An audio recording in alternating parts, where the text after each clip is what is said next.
आता आपल्या आवडत्या मालिकेचे संपूर्ण भाग मालिका प्रसारित झाल्यानंतर लगेचच पाहू शकता फक्त सन नेक्स्ट वर. भारतातील प्रेक्षकांसाठी मोफत सेवा.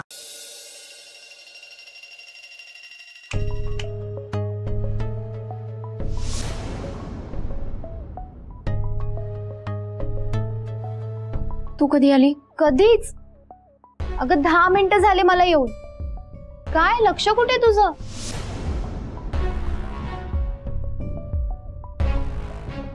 जेसी, समज एखाद्या माणसाचं आपल्यावर प्रेम आहे, हे कसं ओळखायचं? सोपं आहे. आणि तुझ्या बाबतीत तर आणखी सोपं आहे. ते कसं? काय मॅडम, तुम्हाला इतके मस्त बुके वगैरे येतात ते, मग समजायचं प्रेम आहे की नाही ते. जेसी, नको ना मस्करी करू. मी सिरियसली विचारतीये. एखाद्या माणसाचं आपल्यावर प्रेम आहे, हे कसं ओळखायचं? मी नाही ना कधी प्रेम केलं. मग प्रेम झाल्यावर नेमकं काय वाटतं याची जाणीव नाहीये मला.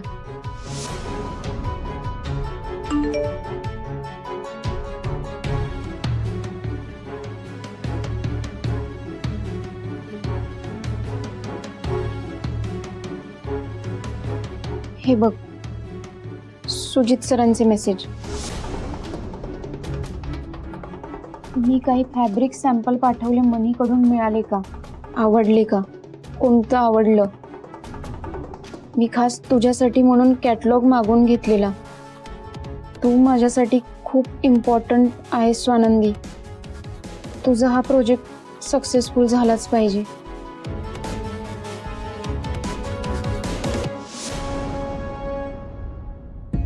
ह्याला प्रेम म्हणतात का?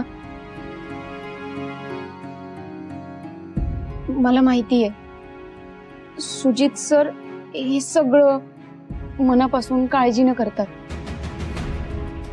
हे जर असं आहे तर मला असं आतून मनातून काहीच का वाटत नाहीये. ह्याला प्रेम नाही म्हणत स्वानंदी, हे फक्त ऑब्सेशन आहे. अगं एखादी मुलगी स्पष्टपणे नकार देत असताना तिच्या मागे लागणं, तिचा पिछा न सोडणं, हे नक्कीच प्रेम नाही. अगं प्रेमात ना नकार पचवायची ताकद असली पाहिजे. मुद्दाम धरून ठेवलेलं प्रेम नंतर टॉक्सिक होतं स्वानंदी. मग तुझ्या मते प्रेम म्हणजे काय? प्रेम म्हणजे निस्वार्थीपणा.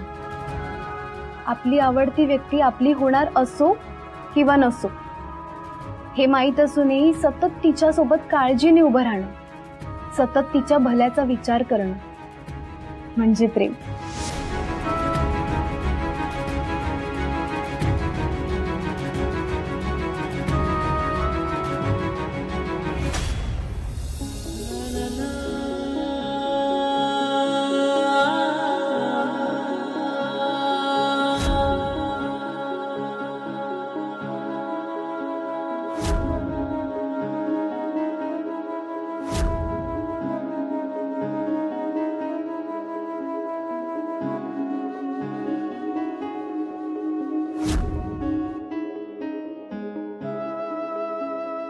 तुम्हाला कंपनी तुमचं काम होईपर्यंत. हो पण कशाला? वॉचमॅन दादा आहेत की, तुम्ही जा घरी. नाही, तुम्ही तुमचं काम करा, मी आहे इथे. हा डबा म्हणजे मी माझ्यासाठी आणला होता, पण हा तुम्ही खा.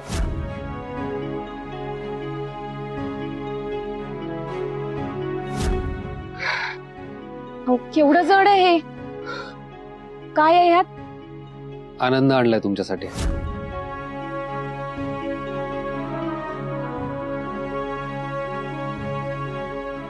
काय झालं स्वानंदी? कोणाचा चेहरा आला समोर?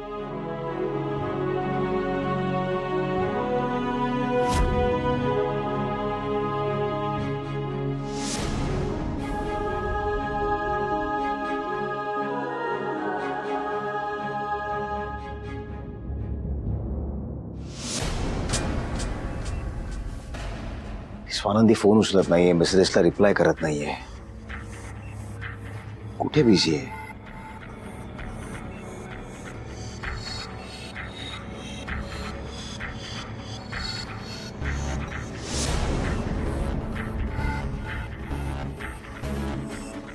मॅडम, आपण इथे या केबिन मध्ये नेमकं काय शोधायचंय?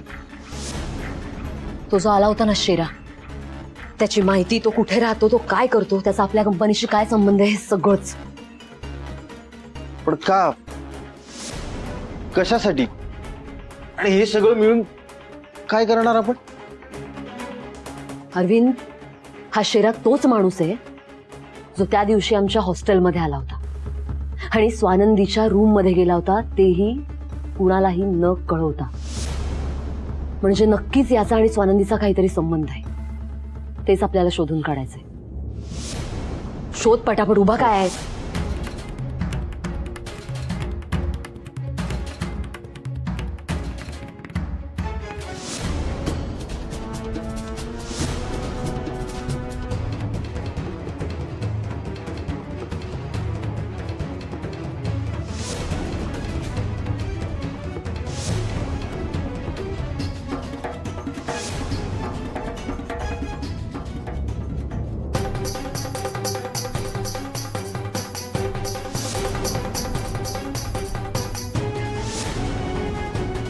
अरविंद, सापडलं. हे बघ, हेच आहे ते डॉक्युमेंट. ही काय शेराची साईन आहे इथे. पण कुलभूषण रांगडे पाटील कोण आहे? हे नाव कुठेतरी ऐकलंय मी.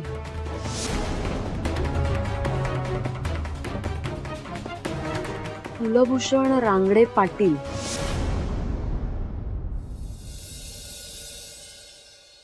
मॅडम, आत येऊ का? स्वानंदी, ये. काय झालं? तब्येत ठीक आहे ना? तब्येत एकदम बरी आहे मॅडम. मग मला तुम्हाला भेटायचं होतं. मला भेटायला का? काही खास कारण नाहीये तसं. मला तुम्हाला काहीतरी द्यायचंय. मागे हातात काय लपवते काय? तोडलं बिडलंस काही? मग अशी अपराधासारखी का उभी आहेस? दाखव. स्वानंदी,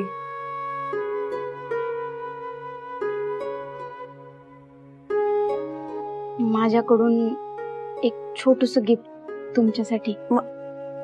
माझ्यासाठी? त्याच एकच कारण नाहीये. तुम्ही आजपर्यंत माझ्यासाठी जे जे काही केलंय, खर तर त्यापुढे हे गिफ्ट लई छोट आहे. गावाकडं साधं सरळ आयुष्य होतं माझं. छोटं मोठं काही जरी झालं, एक हाक मारली की 4 माणसं मदतीला धावून यायचे. पण इथं तसं नाहीये. इथं माणसांचा नुसता समुद्र आहे. आपलं म्हणावं तसं कुणी बी नाही. सगळे आपापल्या आयुष्यात गुंतलेले असतात. मग माझी मदत कोण करणार? पण तुम्ही माझ्या पाठीशी उभ्या राहिल्या. माझी आई काय माझ्या पाठीशी उभी राहील, अशा तुम्ही कायम माझ्या पाठीशी उभ्या होत्या.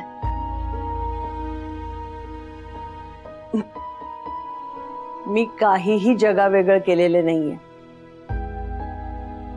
माझं कामच आहे आणि माझी खात्री आहे, जर का माझ्या जागी तू असतीस ना, तर तू सुद्धा हेच केलं असतंस. नाही मॅडम, या शहरात मी एक गोष्ट तर शिकलीये. इथं ना कुणीच कुणाचं नसतं. आपणच आपल्याला सांभाळायचं असतं. नशिबाला दोष देऊन काही बी होत नसतं. स्ट्रॉंग बनून खंबीरपणे उभं राहावं लागतं.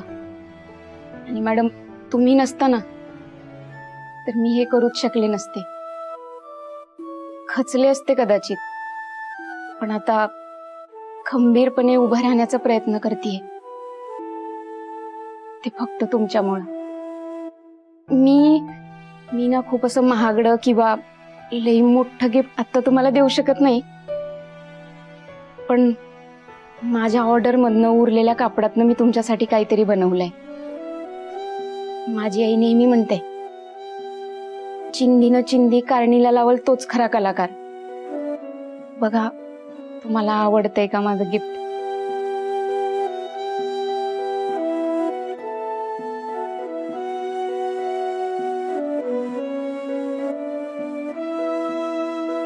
अरे वा, हे तू बनवलंय? खूपच छान आहे. म्हणजे असं वाटत नाही की चिंदीला चिंदी जोडून बनवलं. थँक्यू. मला माहितीये मॅडम, तुम्ही तुमचा मोबाईल कुठेतरी ठेवता आणि मग शोधत बसता, माझा मोबाईल कुठे गेला, माझा मोबाईल कुठे गेला. आता तुमचा मोबाईल हरवणार नाही. आता तुमचा मोबाईल एकदम सेफ राहील या बटव्यामध्ये. म्हणजे हा रोज मी असा कमरेला लावून फिरायचं?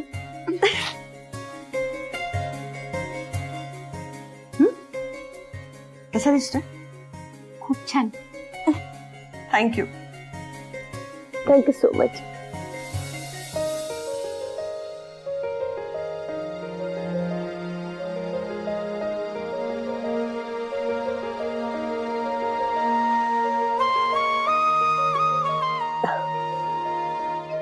काय झालं? ए मॅडम, सॉरी. काय झालं? आईची आठवण आली? खरं सांगू, मला ना तुम्हा मुलींचं खूप कौतुक वाटतं. म्हणजे एवढ्या लहान वयात कुटुंबापासून दूर राहून एवढ्या सगळ्या जबाबदाऱ्या कशा पार पाडतात, कसं मॅनेज करता? न सांगता सवरता येणाऱ्या आगंतुक पाहुण्यासारखी असते ही जबाबदारी. ज्याच्या खांद्यावर येते ना, मग तो खांदा झुकेल का हा देखील विचार करत नाही.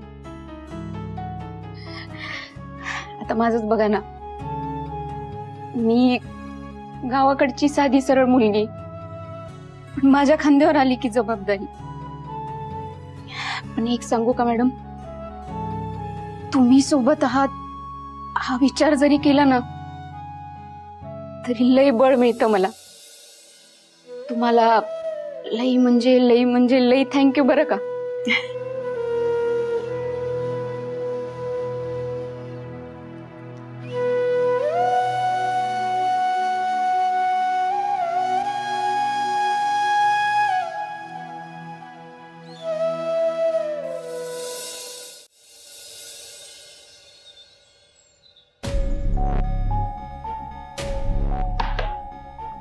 किसनराव भगवान दादा भोईर आहेत का? मीच आहे. तुमच्या विरोधात अटक वॉरंट आहे.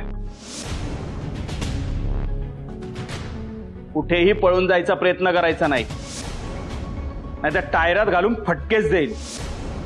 तशी ऑर्डरच आहे आम्हाला. आता गप गुमान उठायचं आणि आमच्या सोबत पोलीस स्टेशनला यायचं. हो साहेब, पळत नव्हतो, तुम्हाला रिस्पेक्ट म्हणून उभा राहत होतो.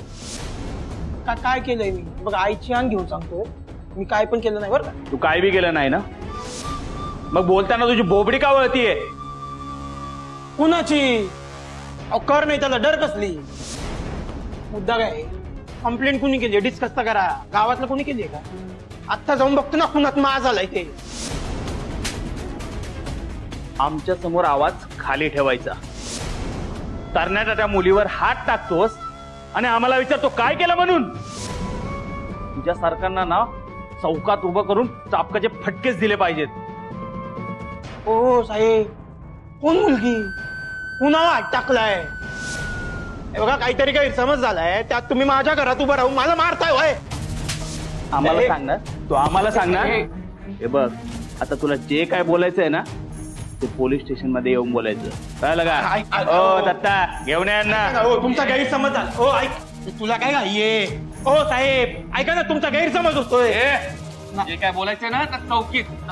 माझ्या आबांचं नाव आहे गावात. हो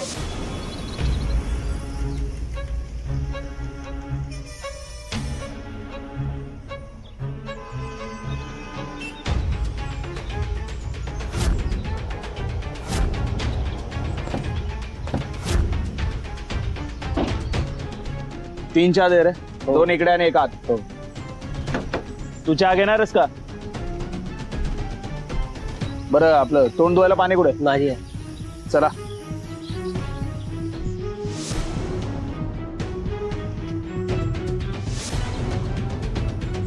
जेसी, अगं इतक्यातच कुठेतरी होतं दुकान. स्वानंदी म्हणजे हिनेच कंप्लेंट केली असणार. तिला आठवलं की काय त्या रात्रीचं सगळं.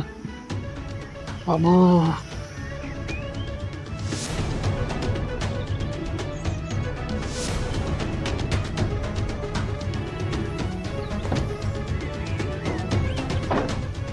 स्वानंदे,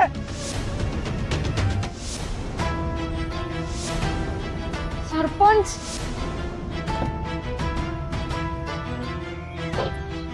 साथ तो पळाला.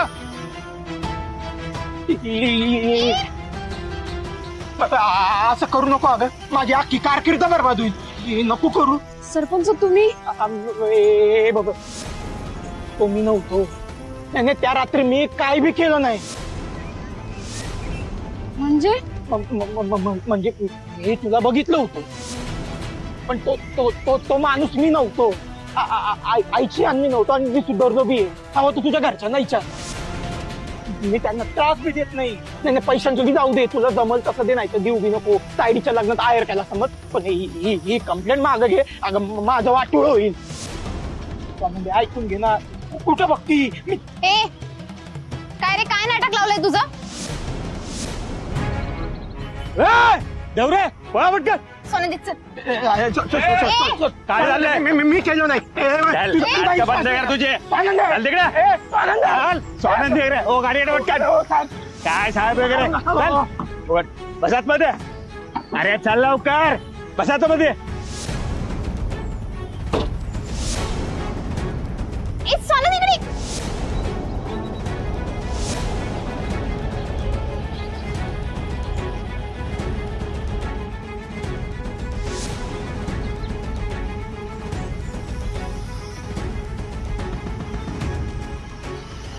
सरपंचाला पोलिसांनी का अटक केली? गावाकडे काही केलं तर नाही ना? अरे तायडीला, माझ्या आईला त्रास तर नाही ना दिला? फोन.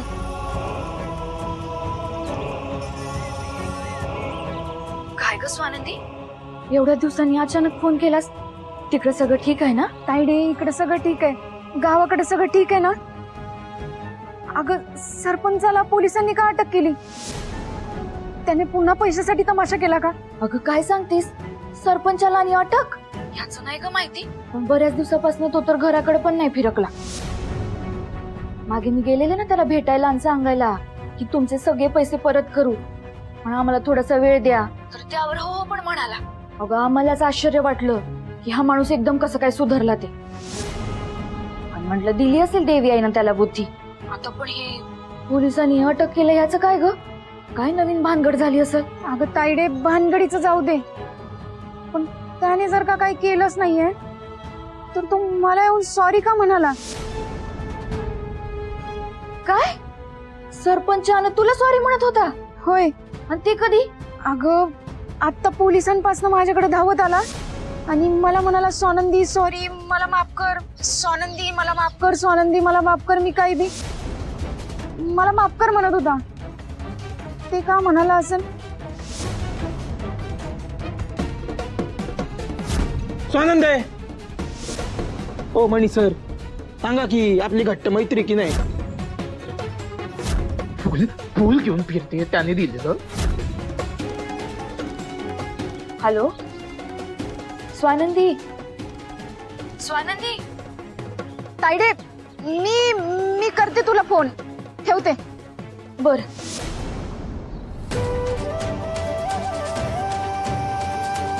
स्वानंदी, स्वानंदी काय झालं? सगळं ठीक आहे ना?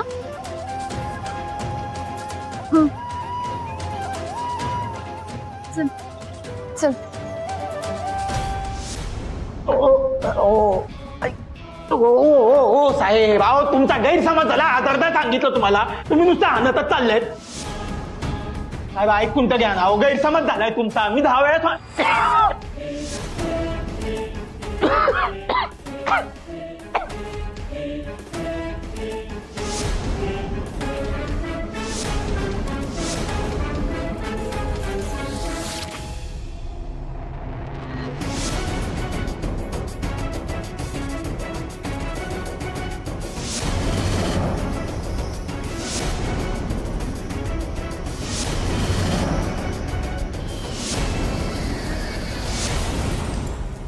चित्र मॅडम मला वाचवा. त्यांना सांगू सांगू थकलो की त्या स्वानंदीचा मी गुन्हेगार नाहीये. मला उचलून आणलं इथं. गैरसमज झाला सांगा.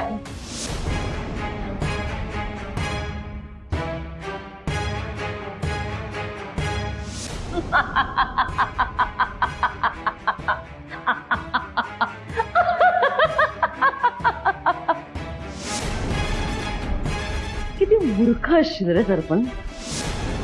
इतकं अरे माझीच लोक आहेत ही. मीच पाठवलं होतं त्यांना. खरे पोलीस नाही आहेत ते.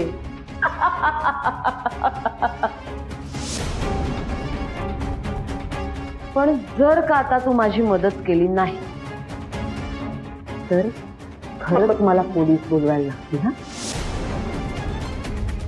कारण त्या दिवशी पार्टीत तू काय केलंस